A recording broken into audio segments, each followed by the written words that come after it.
And we are live. This is Full Time Devils, and it's time for another huge debate. Today, we're talking about some bloke with an afro, the man who is up and down more than City were in the 90s. Marouane Fellaini, of course. Today, I am with Joshi, and with work shadowing Yassir, and I'm with Cheeky Sport Dave as well. Hey, the man is back on Full Time Devils and buzzing. Make sure you go and subscribe to Cheeky Sport, by the way, as well, guys. One of my favourite channels around right now. Right, we need to decide who goes first, because with these debates, let's face it, the first person probably has a little bit of an advantage because nobody's said anything yet. So I'm holding up a card. First person to guess the suit gets it right. Joshi, tell me the suit. Hearts. Nope. Yassir? Spade. Nope. Ha! Cheeky Sport? Listen, it's club. It's clubs all day, every day, mate. Nope. Right, so... No! Nope, you all got it wrong, so Joshi goes first, diamonds. Right, so, Joshi, tell me your opinion about Marouane Fellaini. Well, what's the debate question? The debate question is, what do you think about him right now? What do you reckon his place in the squad is for Man United? Should he be a starter? Should he be on the bench? Should we get rid of him? Well, I think, where he is right now is pretty much where he should be in terms of his level in the squad. Okay, and what I mean by that is, if you look at him, he's doing really well when he's come in. Okay, and he's got lots of great attributes that make him a good option. But he's not our plan A. So this is the difference right now. Is when we first signed him, we had a lot of issues in that central midfield area, and it was a bit of I felt like it was a panic buy, and he actually was a plan A. He was in the first 11, and essentially we were relying on him to bring a sort of, elevate that midfield, and it didn't work. And the thing is, at Everton, he was played in a more advanced position, causing problems in the opposition box, and when he signed for us, he was now sitting as a holding midfielder. And again, under Louis van Gaal, similar. He wasn't really doing the job that he's always been done, or that he had done at Everton. That we had a really good spell under Van Gaal where he was pushed forward, and he actually did really well in those games. Now under Jose Mourinho, again last season we're seeing him using that midfield role, and this season now we're seeing Matic come in. And actually, I would argue not only has Matic freed up Pogba, when Fellaini's come in, he's doing less of that defensive work, less of that holding midfield work, and he's able to get forward a bit more and be more of a threat in that opposition box. So we're seeing him have his influence in areas of the pitch where he has previously shown that he's got the ability to impact the game. And for me, that's fine, as long as it's not our plan A. And at the moment, Paul Pogba is injured, so he's come in. I can sort of accept that, and I can deal with that, because I don't see Fellaini as a ball playing midfielder in the mold of Paul Pogba. He's not going to turn. He's not a world class midfielder. I think we all know that. Yeah. Well, hey, there's a debate. I'm just putting the points across before someone else comes in and says anything to counter that. Right? He's not that midfielder, and we don't want to have to rely on him. But he's got a unique set of skills or attributes that we can use to our advantage in certain games. So, he's obviously got his height. He's great in the air. His ability to control that ball and let it stick when it's played long to him as well. It's almost unique, right? But he's not going to get up and down that pitch and in a box-to-box role. He's not a creative player, really. So, we're not going to rely on him as our first choice midfielder, whether it's alongside Pogba, Matic, Herrera, whoever it might be. So his role in the squad right now, the way he's evolved at Manchester United, is pretty much how I can accept him. That is his best role. When we need an option, he's there. When Pogba's injured, he's coming in and he's doing a good job. Yeah. He does what he's told to do by Jose Mourinho. That's another one of his attributes. He's sort of he gets told a position and a role, he does it. And I think that's another reason why Jose Mourinho loves him. He will run through brick walls for his manager. He puts in 100%. But ultimately his lack of quality means that his lack of sort of world-class quality means he's not going to be that starting midfielder that we need. And obviously Paul Pogba is that guy. So his current role in the squad over time has evolved into this sort of position that he's in now. And yeah, when he comes in, he does really well. But when Paul Pogba comes in, are we going to say that Fellaini should start over Pogba, even if he has scored goals every week? No. Are we going to say he's going to start over Matic, even if he's holding that midfield position? No. So right now, his position in the squad is pretty much perfect. You know, he's an option. He's a backup, a very good backup, and I've actually turned around the way I feel about him. I'm not sort of as against him as I used to be, but also at the same time, he's not that starting midfielder. He's not going to win Ballon d'Ors. He's not going to turn games against the best opposition in the world, but he offers a unique set of attributes that the manager rates, uses in specific games, and actually he's proven that he can affect games, you know, in certain times. So at the moment, I think he's evolved into that role is where he sits quite nicely. He's not a starter, but he's sort of like a first change, if that makes sense. What if someone came in then with like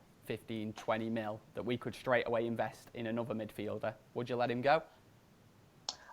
No, because what are we going to sign for 15, 20 million in this current market, right? We're not going to get. He costs 35 mil plus, right? And fair enough, we got Matic for a similar amount, and Bakayoko went to Chelsea. But for example, if we brought in someone like Bakayoko, where's he going to play, right? Matic does a role, Herrera's got a role, Pogba's got a role, and Fellaini's got a role. He's got a unique set of attributes that he can bring. You know, he's an option from the bench. We can use him against teams that have a massive aerial threat or can't deal with our aerial threat. You know, imagine him against Arsenal in their box. So I wouldn't. I'm not saying he's invaluable or priceless, but he is a unique player, isn't he? He is a unique player. And the thing I would say is he's kind of like when Zlatan comes back, that's where you might see Fellaini's role diminish slightly because you could chuck Zlatan on up top instead of Fellaini, and you've got a bit more presence and a lot more class up there. So we'll see how that evolves. But at the moment, I think he's a valuable asset to the squad. Yeah, he's not.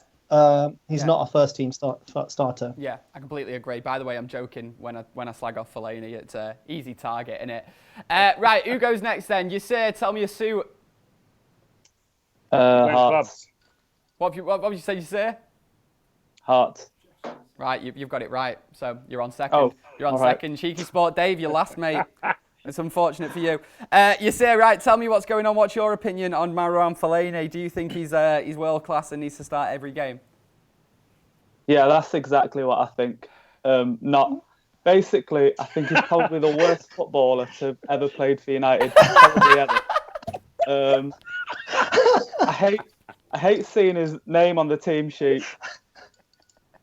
You know, I don't wake up every morning thinking, yes, 90 minutes for someone who can chest the ball down. He's not good at football. He's not top quality. He's not even good for a role. What big team is he getting into in Europe? United? That's not United. No, that's not United. Because he's probably not getting into Everton now, and they're rubbish. He's not getting back into that team. He starts for Everton every day. Headers, and that's meant to be his big thing that he does. He's just in the way. He gives away fouls. He's clumsy on the ball. He ruins counter-attacks. Can't pass. He's pretty much the opposite of a United player. And my mate saw him spit out of a car once. So, you know. Oh, the dirty bugger. Oh, I completely agree. Let's sell him. You know what it is? Playing him takes away from Ander Herrera. We've given Fosu Mensah on a year's loan to Crystal Palace. Why not give him the opportunities that we're going to give to Fellaini? Yeah. He can come in and tackle, but he can be more composed. He's fast. He's a good young talent who we've kind of let go on loan. Probably not going to be too successful, seeing how rubbish they are. And now, you know, we're not playing Herrera either. And, you know, he was probably our best player last season. How can you start Matic and Fellaini? Where's that kind of creativity coming from? You know, how are you building up from the back? You're really just relying on your forwards to beat a player and put a cross in. You know what's mad as well? And can I just say that I agree with what you said about his heading as well? Fellaini's not very good at heading a ball. Like, he's not.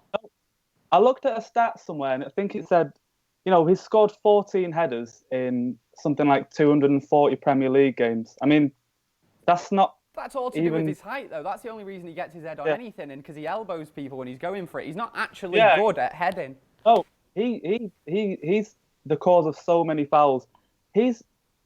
I've heard some suggestions that he should come on at the end of the game and close it down. No. You know, we saw that against Everton. Exactly. We saw that against Everton last season when we battled for a 1-0 lead through some sort of Ibrahimovic wizardry. And then last minute he concedes a pen and all of a sudden I'm going home crying. Like, how is that fair?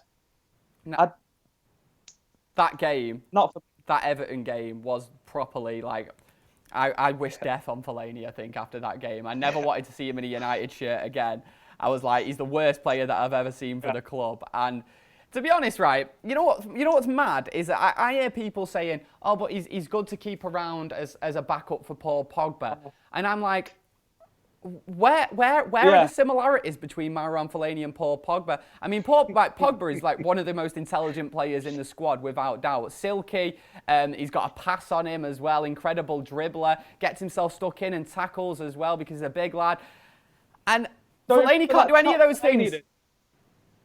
Yeah, but no one's saying that he's a direct like-for-like replacement. The idea is that he's got a specific set of skills and attributes that you can use. We're not saying he starts every game, and we're not saying that he's going to come in and do the same job. He clearly isn't.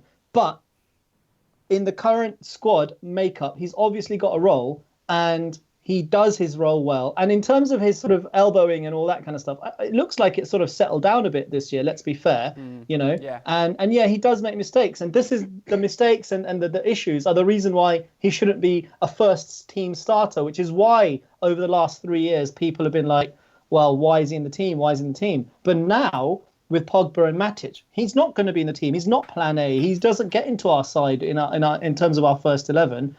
But he's an option. Pogba's injured. You can't have world-class backups for every single player. You know, what if Matic gets injured, Pogba gets injured, all these players get injured, then suddenly you're like, oh, we've got to have 10 world-class midfielders. It doesn't work like that. Okay, but do we need his particular set of skills? Yes, no. we do. Why do we need them? Right, I tell you what. Right, go on. Tell him, Dave. Tell him. Right, go on. Well, obviously, I'm guessing these two here are probably sitting there wondering, I wonder how Dave's gonna put piece this together. But why Fellaini is as they called him last week, Fellaini. You know what I mean? The fusion of Fellaini and Messi. You know what I mean? Felladinho. Listen. Let's put it this way. Yeah, Fellaini has been around for 4 years. Yeah, and every single manager that's come in since he's been in, everyone thinks, first one out the door. When Van Gaal came in, we thought, that's it. He's going to get rid of Fellaini, part of the deadwood. No, Fellaini remained. When Jose came in, I even did a video at Old Trafford. I was like, hallelujah.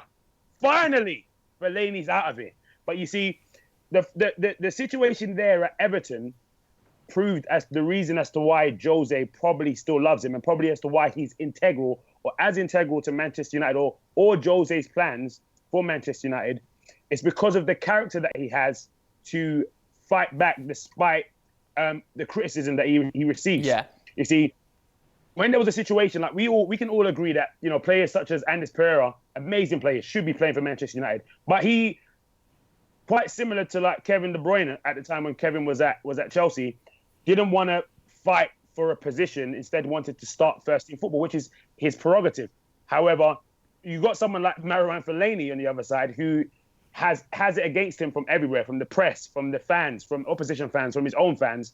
Yet still, there must be some degree of attitude or good attitude that he displays on a day-to-day basis that managers, 3 different managers, have decided to keep this man on. Exactly. And I think, you know, those attributes that he has that we probably don't see on a regular basis, on a day-to-day basis, those attributes are probably the reason as to why Jose would throw up a statement that we'd think absolutely ridiculous, as in that, you know, Galatasaray has got more of a chance of getting him. Was it Galatasaray or Fenerbahce? One of them two has got a better chance of getting him than getting Marouane Fellaini. Now, the question is, can he be a regular starter for Manchester United? Well, then it depends where you look at. If you look at certain things, or you look at the fact that we're not playing big teams every week. We're playing teams that are going to sit 11 men behind the ball every week. We're playing teams that are going to set up to make it difficult for Manchester United. Who else to make it more difficult for them than Uncle Elbows coming on the field? You know what I mean? Right. You know what I'm saying? Like, let's get Uncle Elbows on the field to run right. And he does it. And it's literally like, usually in games, even like from the first, I think, opening 3 or 4 games when we've been winning the game 1-0, Jose makes 3 substitutions. One of those 3 substitutions is Marouane Fellaini. Now, is it Marouane Fellaini's cause that Manchester United keep getting an additional 3 on the pitch? I mean, no one's shouting out Marouane Fellaini, but you know what I mean? By That's a fucking stretch if I've ever heard one. by coincidence, you know what I mean? Keep scoring and Marouane gets on. But, you know, look, at the end of the day, he isn't, we can't, like you said, we can't have, you know, Ronaldinho's running up and down the pitch. We need certain men up there that have got like the Superman chest of Marouane Fellaini. Forget about his headers, innit? No, he's got the chest. The ball sticks to his chest. You know what I mean? He's got the best chest in world football. Without doubt. Period. The best chest in world football. You know what I mean? Now that is world. He's got in essence, he's got a world-class chest. And Hey, I know a few girls with a world-class chest. If only a Real Madrid world-class. So, you know what? And that's completely right as well. I love that you've come up with loads of positivity there, Dave, because 2 things to point out about Fellaini. Well, me and Yassir were slagging him off then, right? His mentality, you can't knock it. Like you say, he's been literally battered from all corners and come back, and he's still got a smile on his face, and he's still celebrating with the fans when he scores. You know, it's amazing. And then, like you say, his chest as well. Like, there are genuine times where, and you'll laugh at me, where I've genuinely been in awe. Like, I've been like, how is what he's just done physically possible? Like, he's got Messi's left-footed first touch on his chest. It's mental. On his chest. It's mental, mate. It's mental. Right, just going to go on a few comments. One Love MUSC has just commented saying, come on. Don't know what he means by that. Do you, Dave? He means, come on! Yes. Just wanted him to do it on a video. Emmy Lou comments saying, been a supporter of our Lord Marouane since 2011, and I'm feeling pretty smug of late. I love it. I mean, let's not get too carried away, though, yeah? Because you could be smug about a squad player. Like, I mean, how smug can you really get? You know what it is? You know what it is as well, yeah? Listen, let me put it this way, yeah? We're not going to be playing Chelsea, City, Liverpool, Arsenal every week. Why are you putting Liverpool in there, though? I'm throwing them in there because we've got them next, and I know they're trying to galvanise for that win that can kickstart their season. You know what I mean? So I know they're going to be coming with that hot fire when we. I really don't want to see his clumsiness against Salah, Firmino, Coutinho. But that's what I'm saying. What I'm trying to say is, we're not going to be playing those top sides every week, and those are where we might need the likes, or where we're definitely going to need the likes of Pogba, Herrera, those kind of players. When we're playing against these sides that are not going to have the ball, that are going to sit back, that's when you need an Uncle Elbows to get in there and mess it up. That's why he can be like a starter in a certain degree, because you play those lesser sides more than you play the top sides, where the quality. That certain quality isn't needed. All you need is the glorious chest of Feladici. You know what I mean? And next thing you know, you got mate, hashtag Uncle Elbows. If that ain't trending after this, I'm going to be absolutely fuming. Right, just going through a couple more comments. See, this is what the thing is that's frustrating, I think, with Fellaini, and why it's frustrating for other people, and the point that Yassir made that I do agree with. Because I agree with that he does have a part to play in the squad. But it's when you see the likes of, Timothy Fosu-Mensah going out on loan and Pereira going out on loan, and even Herrera himself missing out on certain games where Fellaini gets in. That's where it can get a little bit frustrating. Wizzy Picasso comments saying, don't fall into this trap. We have lost the midfield battle in each game in the EPL Pogba has missed. We will get overrun in Juan Field if we don't play Herrera. It's a stupid question to ask Herrera or Fellaini, because we all know that Herrera is the better player. But can anyone give any sort of argument as to why Fellaini might start the game against Liverpool above Ander Herrera? Joshy, anything? I think he might start alongside him. I don't know that he'll start. Oh, look, in terms when you're playing those teams, this is what I mean by he's an option. Against the top sides, like Dave said, because I'm glad Dave agreed with me in a debate. I'm clearly winning this one. But against the top teams, there are issues because they can play around you. They're going to have a bit more of a plan. They're going to have obviously better quality players. So you need to have your best quality players. But like I said, he's got that, and I'm not a big fan of Fellaini historically, right? But I can appreciate the things that he does bring when he comes into the side. I don't want to see that week in, week out. Okay. And we won't see that as long as Pogba stays fit, right? And you can't argue with the logic so far, okay? Fellaini has played well, and Herrera had a shocker when he in his first start against Stoke, yeah? So when you look at it, it makes sense that, yeah, okay, Fellaini's in a bit of form. Herrera wasn't, so he's going to play. Season, though. Yeah, exactly. But he had a shocker, and Fellaini has every time he's played, he's contributed. So the logic being, when Pogba was injured, fine, bring Fellaini in. Look, and then when Herrera's played since then, actually, he's done extremely well. So the thing is, Jose Mourinho has options. Against Liverpool, I wouldn't start Fellaini, and personally, obviously, I prefer Herrera as a footballer.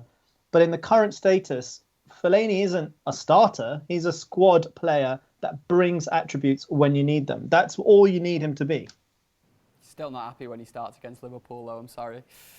Oh, Paul Lucas. I Paul Lucas says He's gonna be on there and he's gonna grab a header. Trust, gonna grab a winner, bro. I'm telling you. he doesn't score headers. That post. He doesn't score headers. He scored a header in his last game. Yassir's facial against expressions. the worst team in the league. He scored 2 goals against the worst team in the league, and I'm seeing us put up videos called For Legend. I understand how mad that makes me. Oh my Yassir's face whenever Dave says anything about Fellaini is brilliant. Counter argument. In fact, this is one for you, Yassir. Paul Lucas says we won't be in the Champions League without Fellaini. Right, okay, because he scored a goal against Celta Vigo. Okay. Well, he did. Right. He did. Yeah, but mate, you're saying, right? You're saying, oh well, he scored a goal against these rubbish teams. Oh, he's doing all this. The other players weren't scoring goals against these rubbish teams. And FA Cup, FA Cup 2 years ago as well. Yeah, I remember that as well.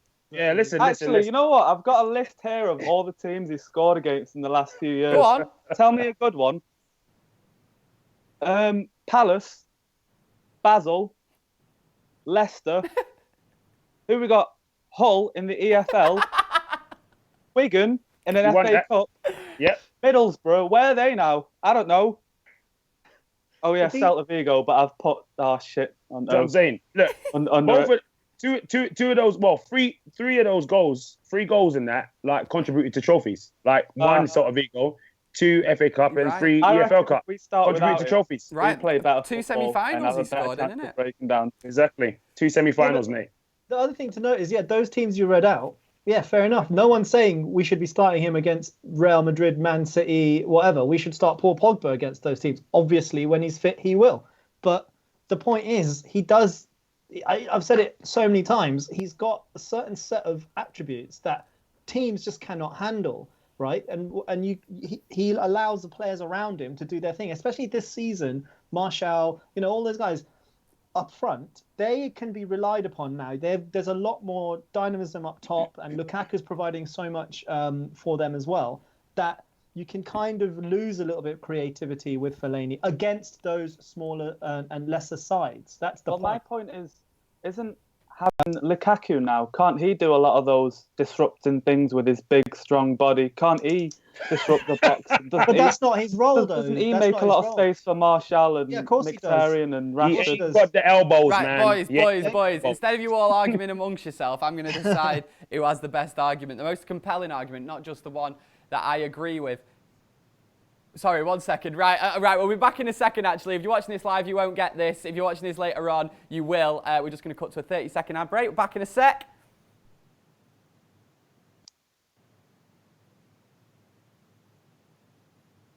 30-second round, that's exactly what we're going to do, mate. That was my next thing. Right, we're going into the 30-second round now. Telling me about stuff I'm literally about to do. I'm holding the iPad. Right, you know what? Let's start with Cheeky Sport Dave, since he was the last one to get his opinion across. Dave, you've got 30 seconds to sort of sum up your compelling argument for why Fellaini is better than Ronaldo and Messi. You ready?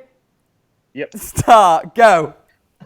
And listen, end of the day, we play lesser sides more than we play big sides in the Premier League. And that's when we need Marouane Fellaini. That's why he should be starting the majority of games. I don't understand why people don't understand this or why people are not taking this into consideration. We don't need to waste the likes of Paul Pogba against the Stokes or against these other sides. Bring on Fella. Bring on Uncle Elbows. He's got a job to do and he can do it. On top of that, he's got the passion. He's got the heart. He's got the vibe beyond adversity. Because most of the time he's playing against with his back against the wall because the fans, the opposition fans, and he's still able to do it on a week-by-week basis. 30 seconds. He is Fella DC.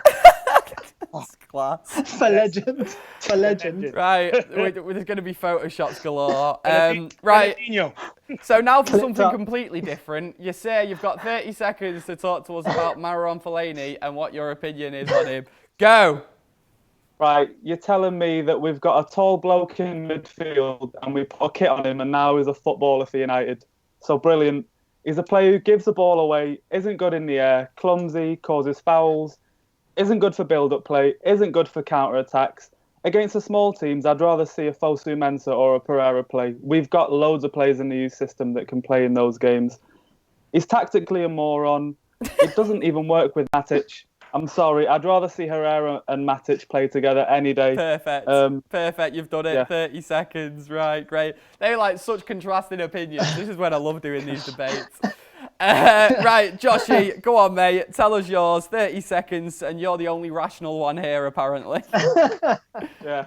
I think it is pretty clear that both guys have some decent points. But what my point is that actually put those together and you see that you have a player that offers something to the squad but doesn't necessarily have to play every single game. And the fact that he's not tactically a moron, the reason he plays is because tactically he isn't a moron. He listens to what Mourinho tells him to do, and he does it. That's why he's in the team. Nobody wants him to start every game, but there's no need.